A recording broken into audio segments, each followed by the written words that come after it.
Baik, kepada kelompok 7, silakan dimulai presentasinya. Maaf sebelumnya Zem, Rani dari kelompok 7 izin minta waktu sekitar 10 menit dulu boleh nggak untuk persiapan, soalnya mendadak jadi kami kaget juga gitu. Boleh, boleh. 10 menit Mas, aja gitu. Oke, makasih teman-teman. Masih banyak kan waktunya? masih ada sekitar 1 jam lagi.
Baik, teman-teman.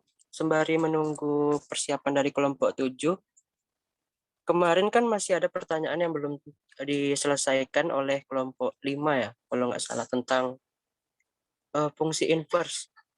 Yang inverse trigonometri kan itu belum dibahas. Nah, mungkin dari kelompok 5 ingin mengulas sedikit tentang materi tersebut, dipersilakan.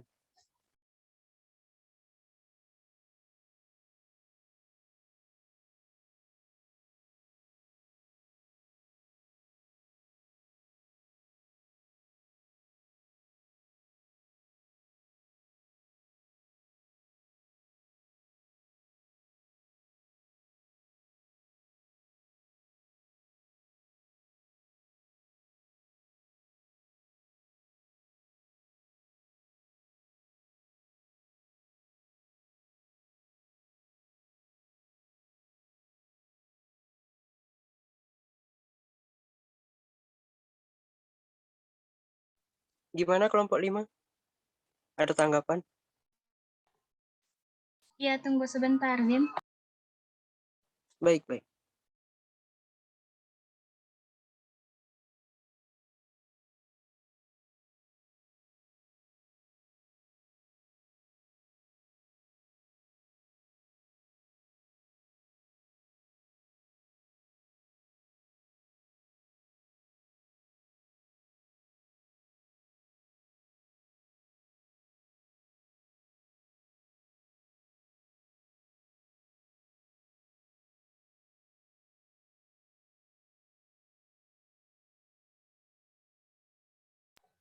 Kemarin ada 3 pertanyaan yang belum dijawab. Yang pertama pertanyaan dari Vira. Vira kan nanya gimana cara membuktikan suatu fungsi itu adalah fungsi injektif dan surjektif. Nah, untuk fungsi injektif, fungsi injektif itu kalau misalnya fx1 itu sama dengan fx2 yang menghasilkan x1 sama dengan x2, dengan x1 dan x2 merupakan elemen dari domain. Nah, yang kedua itu fungsi surjektif. Nah, untuk fungsi surjektif ini merupakan yang termasuk dalam fungsi surjektif yaitu ketika fx itu sama dengan y. Contoh untuk fungsi injektif yaitu misalnya fx sama dengan x tambah 3. Jadi kita misalkan x1 dan x2 merupakan elemen dari domain. Jadi fx1 itu sama dengan fx2, sehingga kita mensubstitusikan nilai dari f1 dan x1 dan x2 ke dalam fungsi. Sehingga x1 tambah 3 sama dengan x2 ditambah 3. Ketika dioperasikan, kita mendapatkan bahwa x1 sama dengan x2, sehingga itu merupakan fungsi injektif. Yang kedua yaitu contoh untuk fungsi surjektif. Kita pakai contoh yang tadi yaitu fx sama dengan x tambah 3. Untuk ini kita mencari nilai x. Fx itu kan merupakan suatu yang sama dengan y, sehingga y sama dengan x tambah 3. Dan kita dapatkan bahwa x sama dengan y dikurang 3. Kita substitusikan nilai x ke dalam fungsi tadi, sehingga f y kurang 3 itu sama dengan y kurang 3 ditambah 3. Ketika kita operasikan, kita mendapatkan bahwa f y kurang 3 itu sama dengan y. Y kurang 3 tadi itu kan sama dengan x, sehingga fx sama dengan y. Nah, itu merupakan contoh dari fungsi surjektif. Sekian jawaban dari kelompok kami.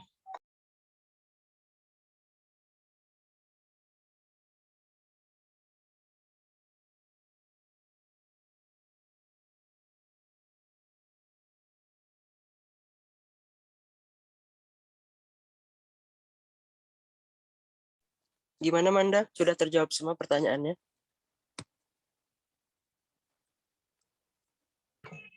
Sudah, tunggu Zim.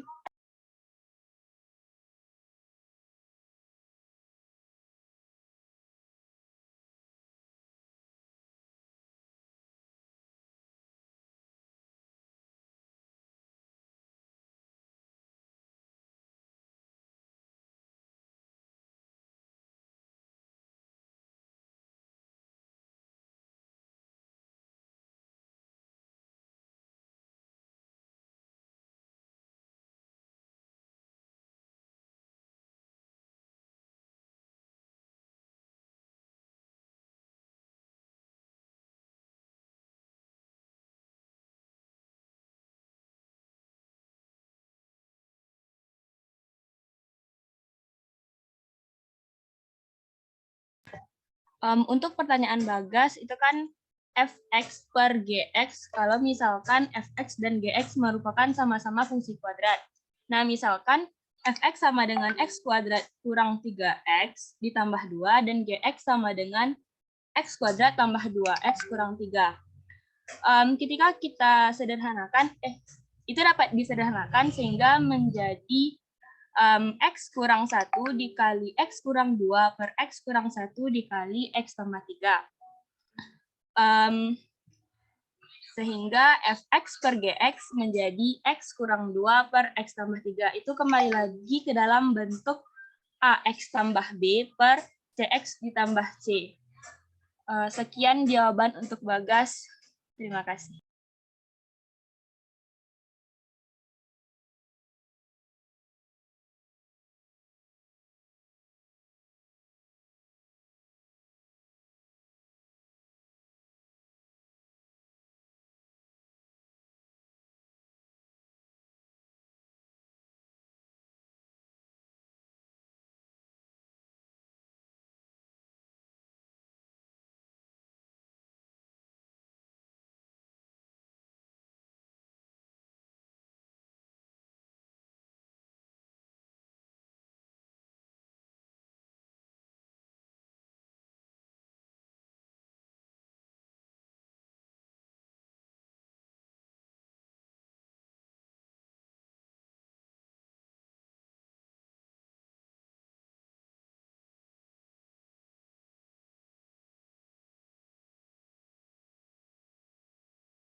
Maaf sebelumnya teman-teman, saya Rania Azahra dari kelompok 5 yang menjawab pertanyaan dari Natasha.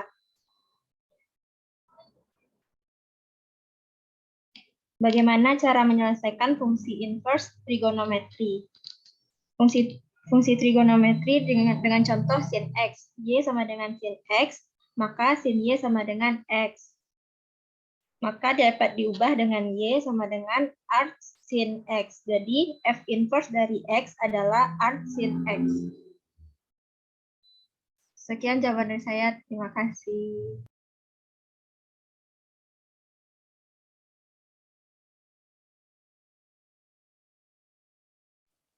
Baik, kelompok 5 sudah terjawab semua pertanyaannya.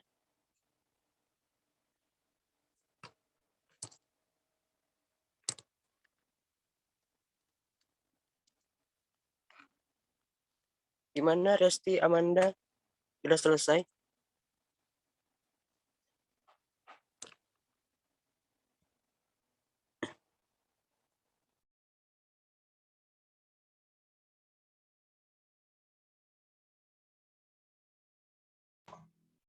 Yang terakhir yaitu pertanyaan dari Ibu, di mana tidak ada irisan antar, misalkan G,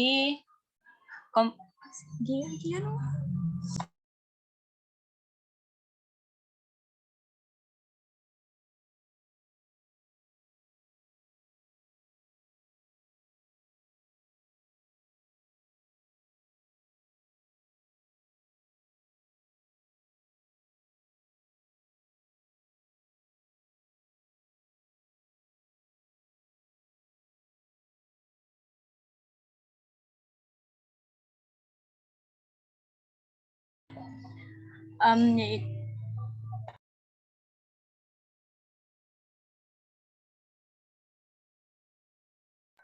misalkan untuk G bundaran F, G bundaran Fx. Nah, di mana rank dari fungsi. Misalkan F yaitu 1,2, 2,4, 3,4, 4,6, dan 5,2. Sedangkan untuk Gx yaitu 1,1, 3,2, 5,4, dan 7,5. Nah, kita melihat rank dari fungsi f yaitu 2, 4, dan 6. Sedangkan domain dari fungsi g yaitu 1, 3, 5, dan 7.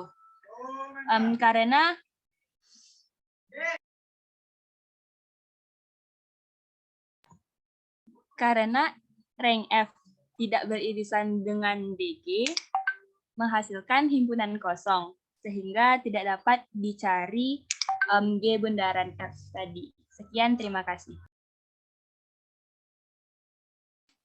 Baik, terima kasih atas jawabannya kelompok 5. Kemudian kita masuk ke sesi berikutnya, yaitu presentasi dari kelompok 7. Kepada kelompok 7 dipersilakan.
Baiklah, Assalamualaikum warahmatullahi wabarakatuh. Sebelumnya kami minta maaf kepada kelompok lainnya karena jujur sebenarnya kami kehilangan salah satu teman kami. Jadi kami juga untuk hari ini Oke, puji syukur kehadiran Allah yang telah melimpahkan rahmat dan karunia kepada kita sehingga kita dapat hadir di Zoom kali ini. Untuk kelompok kami ada kelompok 7 sehingga yang beranggotakan pertama Maharani Dasmara Putri, kedua Gina, ketiga Vivi Nazri, dan keempat Fioni. Sebenarnya ada Isan, tapi Isan nggak tahu aja. Oke, untuk materi pertama yaitu tentang pengertian relasi.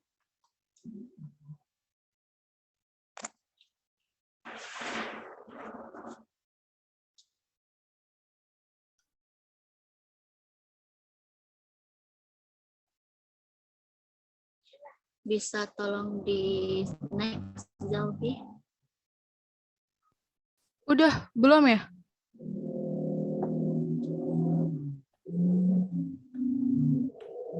Bentar. Ya, aku belum. Oke.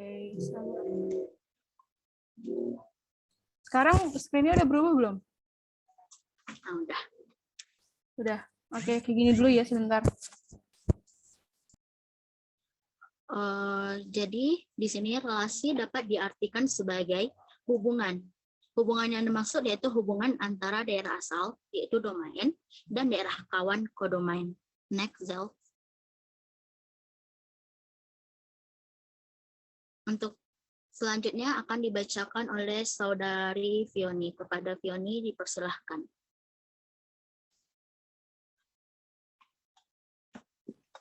Baiklah, terima kasih kepada moderator.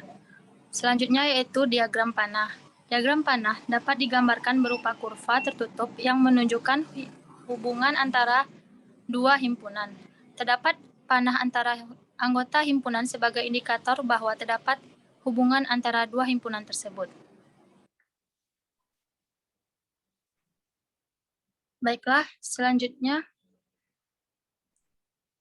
yaitu diagram Kartesius. Diagram Kartesius merupakan diagram yang terdiri atas sumbu X dan sumbu Y. Berdasarkan himpunan pada diagram panah sebelumnya, jika dibuat pada diagram Kartesius, anggota himpunan Y terletak pada sumbu mendatar, yaitu sumbu X. Sedangkan anggota himpunan Q terletak pada sumbu tegak, yaitu sumbu Y. Relasi yang menghubungkan himpunan P dan Q ditunjukkan dengan nokta, seperti diagram di samping.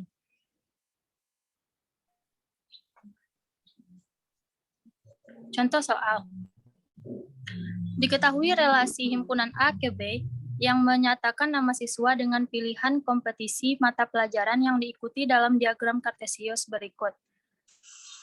Tentukan yang pertama domain, kodomain, rank, dan notasi relasi dari diagram Kartesius tersebut.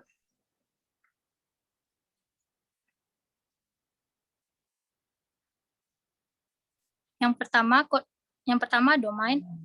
Himpunan domain berada di sumbu horizontal yaitu himpunan A, yang terdiri dari Bella, Ade, dan Ana. Yang kedua yaitu kodomain. Himpunan kodomain berada di sumbu vertikal yaitu himpunan B, yaitu matematika, IPA, IPS, dan bahasa Prancis.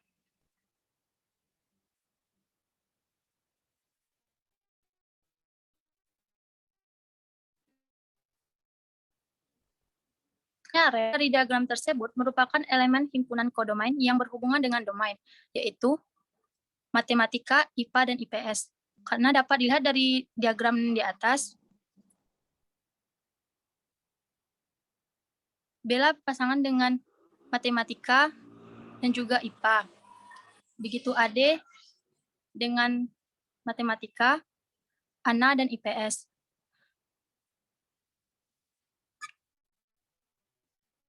Selanjutnya yaitu notasi relasi himpunan A ke B. Relasi himpunan A dipotong diagram kartesius yaitu titik D, bela matematika, titik E, bela IPA, titik F, AD matematika, titik G, ANA dan IPS. Sehingga notasi relasi himpunan A ke B dalam diagram kartesius tersebut yaitu A kali B sama dengan bela, matematika, bela, IPA, AD, matematika, dan ANA, IPS.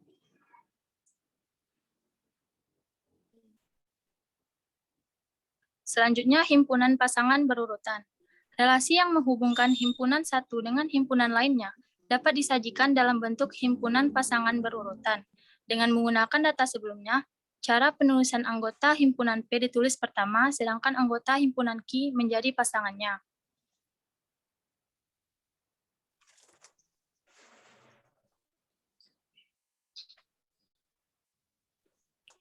Selanjutnya, Gak ke itu lagi ya? Ke next lagi ya? belum, Zal. Oke.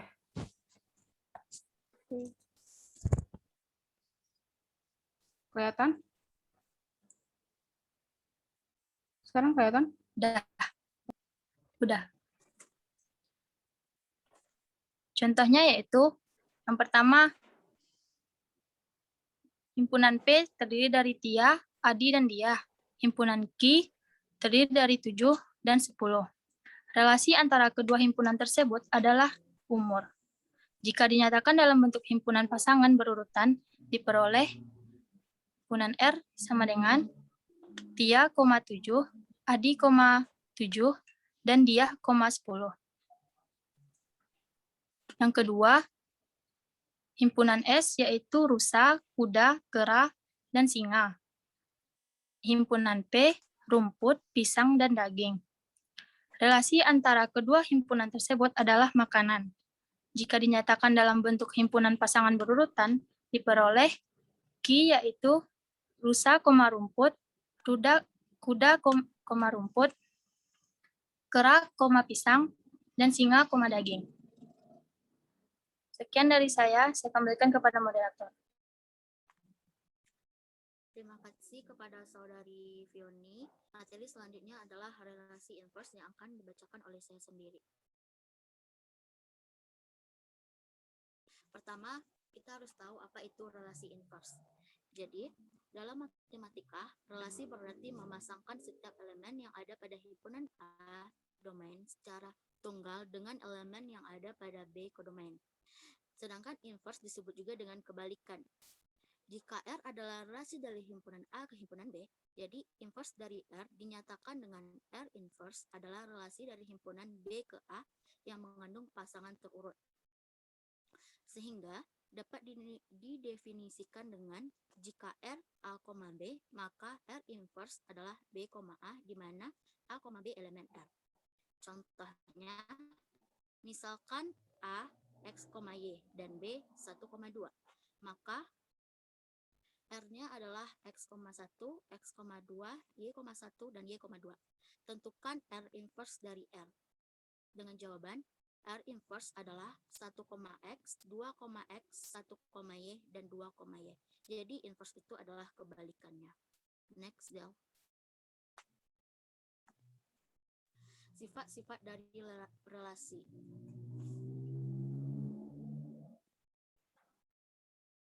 Yang pertama itu ada relasi refleksif.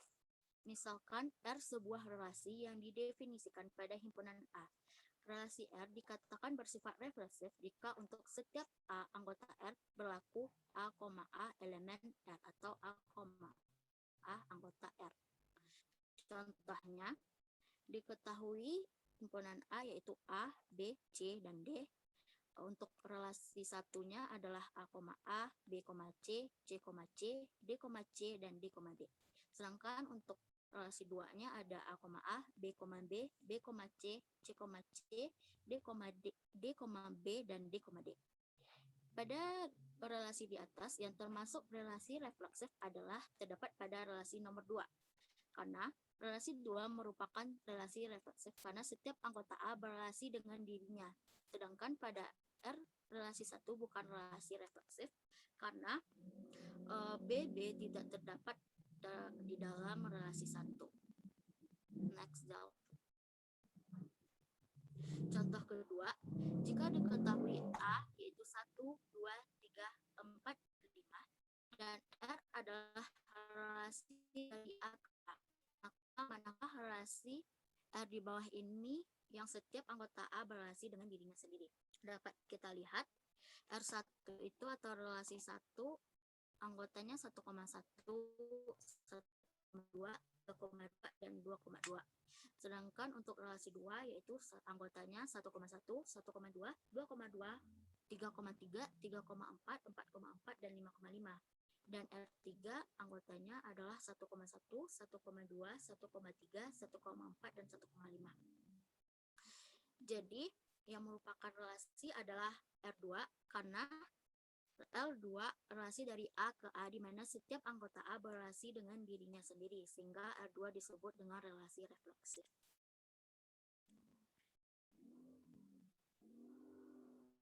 Baiklah, materi selanjutnya akan dibacakan oleh Saudari Gina. Kepada Gina dipersilahkan. Baik, saya akan menjelaskan tentang relasi simetris. Relasi R bersifat simetris jika untuk setiap A, B, anggota R berlaku A, B anggota R. Contoh yang pertama yaitu A sama dengan 1, 2, 3, dan 4.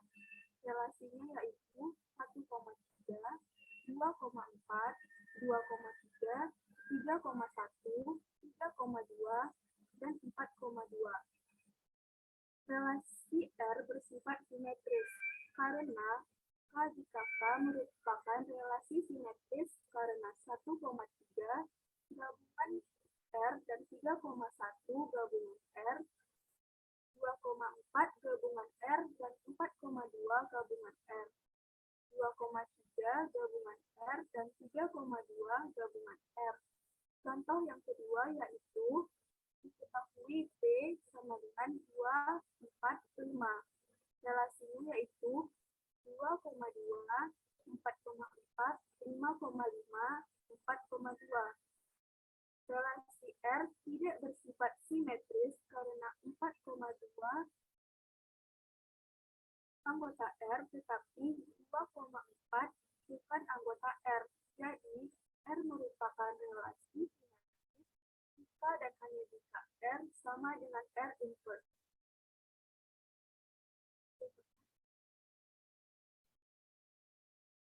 Relasi transitif. Relasi R bersifat transitif jika untuk setiap A, B anggota R dan B, C anggota R berlaku A, C anggota R. Contohnya yaitu diketahui A sama dengan 1, 2, 3. Relasinya yaitu 1,2, 2,1, 1,1, 2,2, 3,3, 2,3, dan 1,3. Relasi R merupakan relasi transitif karena 1,2 anggota R dan 2,1 anggota R, maka 1,1 anggota R, serta 2,1 anggota R dan 1,3 anggota R, maka 2,3 anggota R. Itu didapatkan misalkan 1,2 yaitu yang satunya A, duanya itu B, dan pada 2,1 itu duanya B, yang satunya itu A, maka hasilnya didapatkan yaitu 1,1. Contoh yang kedua yaitu B sama dengan 1, 2, 3. Relasinya yaitu 1,1, 1,2, 2,2, 2,3, 3,2, dan 3,3. Relasi R tidak bersifat transitif karena 1,2 anggota R dan 2,3 anggota R, tetapi 1,3 bukan anggota R. Baik, saya kembalikan kepada moderator. Terima kasih kepada Saudari Gina. Materi selanjutnya akan dibacakan oleh Saudari Vivi. Kepada Vivi dipersilahkan. Relasi antisimetris. Relasi R dikatakan relasi antisimetris jika dan hanya jika A, B elemen R dan B, A elemen R, maka A sama dengan B. Contoh, R sama dengan 1,1, 1,2, 3,2, dan 2,2. Relasi tersebut merupakan relasi antisimetris karena 1,1 elemen R, 1,2 elemen R, 3,2 elemen R, dan 2,2 elemen R. Contoh yang kedua, R 1,1, 1,2, 3,2, 2,2, dan 2,3. R merupakan bukan relasi antisimetris karena 1,1 elemen R, 1,2 elemen R, 3,2 elemen R, 2,2 elemen R, dan 2,3 elemen R, tetapi 3 tidak sama dengan 2.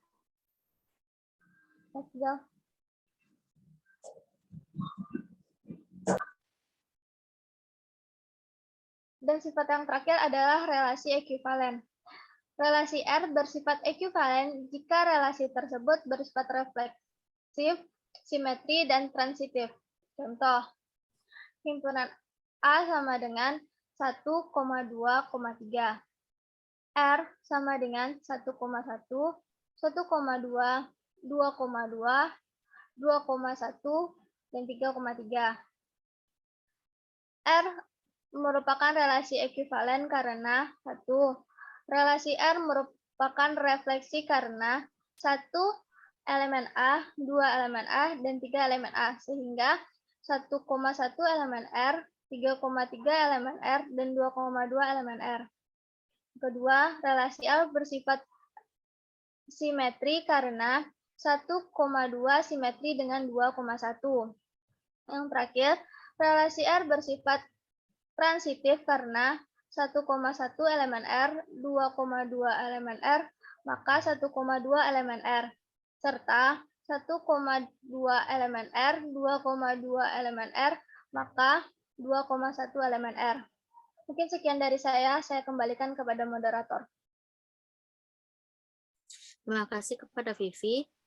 Sekian presentasi dari kelompok 7. Sesi selanjutnya adalah pertanyaan dari teman-teman sekalian dan saran untuk kelompok kami. Jadi kepada teman-teman dipersilahkan.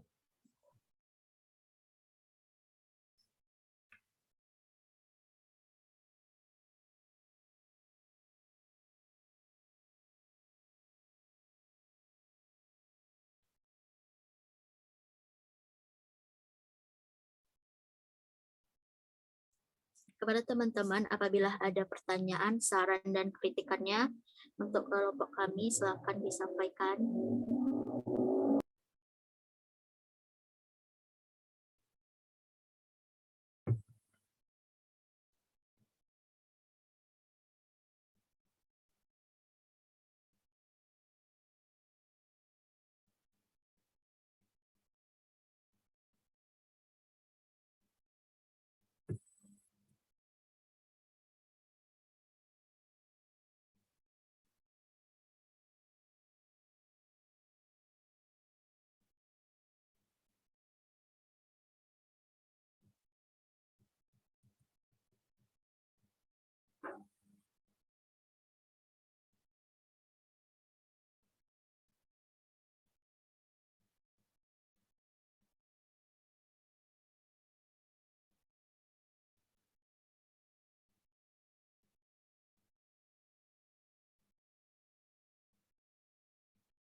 Kepada teman-teman yang ingin bertanya atau ingin menyampaikan pendapat, kritik, dan sarannya, boleh raise hand.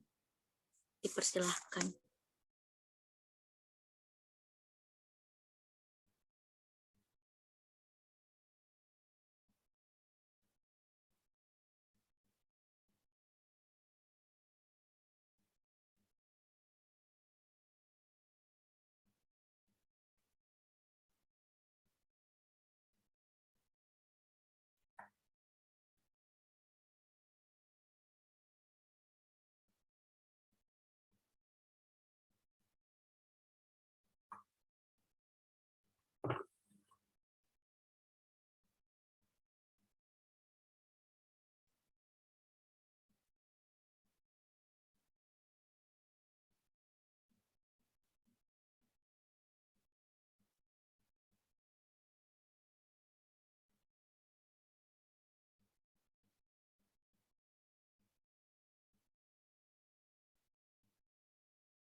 Izin bertanya moderator.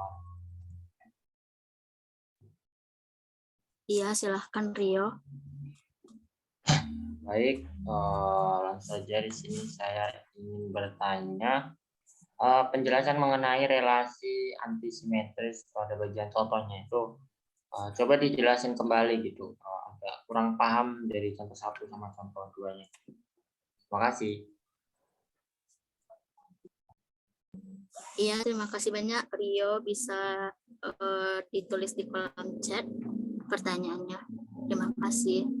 Untuk teman-teman lain yang ingin bertanya, silakan raise hand atau langsung saja, tidak apa-apa.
Oke, baiklah. Pertanyaan dari Rio tadi akan dijelaskan kembali oleh Saudari Vivi. Kepada Vivi dipersilahkan. Oke, saya akan menjawab pertanyaan dari Rio. Relasi antisimetri itu kan dari definisinya kita tahu jika A, B elemen R dan B, A elemen R, maka A sama dengan B. Berarti di situ harus A sama dengan B. Misalkan di R-nya itu ada 1,2 sama 2,1, dia tuh bukan relasi antisimetris. Kenapa? Karena 1 itu tidak sama dengan 2, karena urutannya berbeda, Rio. Kan di sini dibilangnya A, B elemen R dan B, A elemen R. Berarti dia itu harus sama. Misalkan mau A di depannya, harus urutannya harus sama, sehingga dapat terpenuhi definisi A sama dengan B. Jadi kalau ada angka yang sama tapi urutannya berbeda, berarti dia langsung tidak termasuk relasi antisimetris.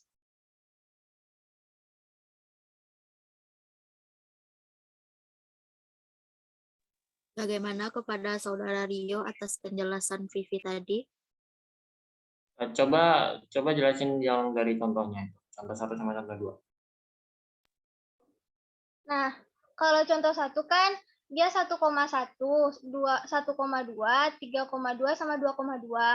Itu tuh kan nggak ada tuh bilangan yang sama. Maksudnya nggak ada bilangannya seurut semua. Jadi nggak ada bilangan yang sama. Makanya dia masuk ke si antisimetris. Sedangkan contoh 2, di situ kan ada 1,2, 3,2, 2,2, 1,1 sama 2,3. Di situ kan ada bilangan yang sama, 3,2 sama 2,3. Dia kan sama-sama terdiri dari 3 sama 2. Nah, kalau di situ kan urutannya berbeda, makanya dia nggak memenuhi definisi A sama dengan B tadi, makanya dia bukan relasi antisimetris. Oke. Paham. Makasih. Sama.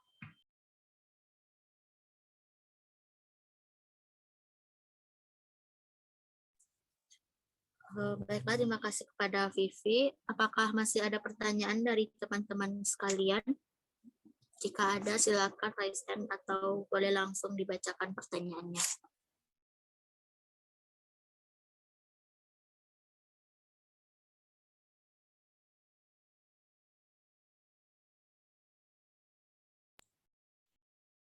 Izin bertanya, moderator. Ya, silakan kepada Saudari Zelvi. Bisa diulangin nggak untuk relasi reflektif yang salah tadi? Agak belum paham, soalnya buat relasi reflektif yang tadi. Terima kasih. Relasi refleksif itu kan? Oh iya, maaf, relasi refleksif. Mohon maaf. Oke, boleh langsung ditin PPT-nya biar langsung dijawab. Oke, di sini langsung dijawab ya. Jadi relasi refleksif itu dia itu misalnya ini ada himpunan A kan sel. Jadi dia berelasi dengan dirinya sendiri. Jadi A itu berelasi dengan A sendiri gitu. Misalkan ada himpunan A 1 2 3. Jadi nanti A itu berelasi dengan dirinya sendiri. Jadi kayak 1,1, 2,2, 3,3 gitu.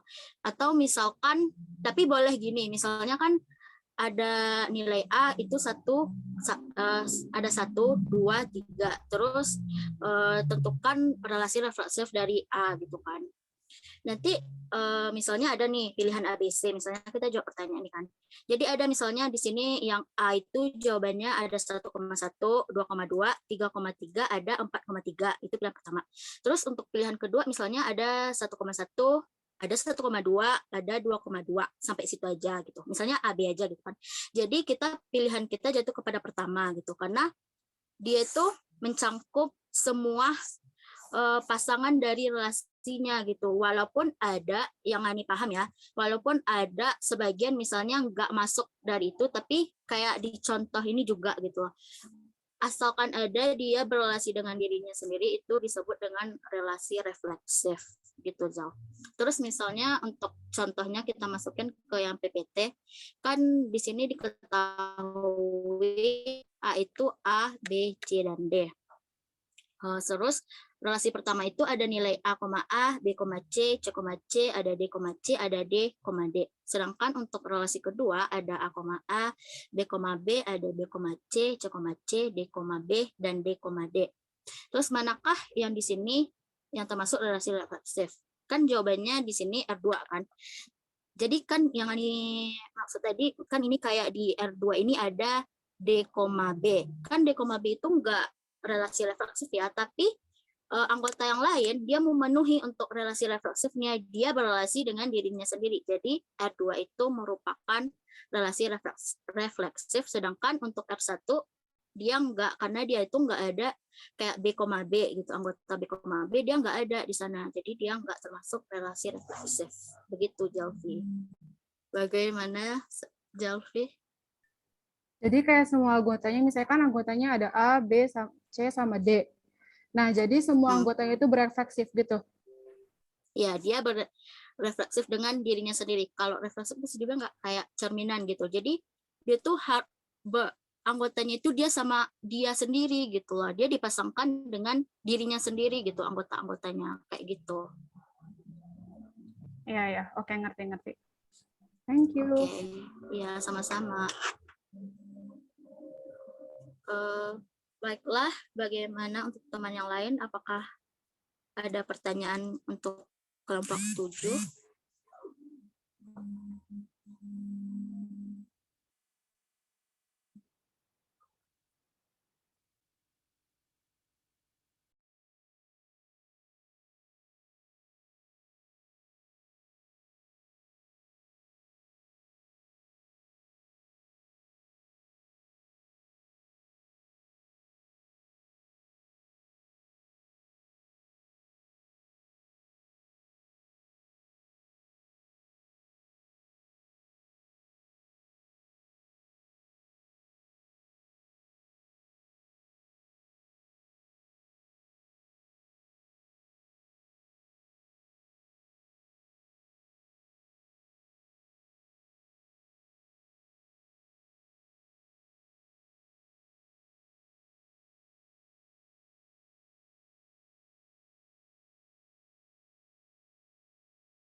Baiklah teman-teman, sekian presentasi dari kelompok 7. Maaf apabila ada kesalahan dan banyak kekurangan. Wassalamualaikum warahmatullahi wabarakatuh. Waalaikumsalam warahmatullahi wabarakatuh. Terima kasih kepada kelompok 7 yang telah menampilkan presentasi yang luar biasa tentang relasi. Baik teman-teman, materi kita juga sudah habis. Mungkin kita akhiri saja pertemuan pada hari ini dengan mengucapkan hamdalah. Alhamdulillahirabbil alamin. Assalamualaikum warahmatullahi wabarakatuh. Waalaikumsalam warahmatullahi wabarakatuh. Waalaikumsalam warahmatullahi wabarakatuh.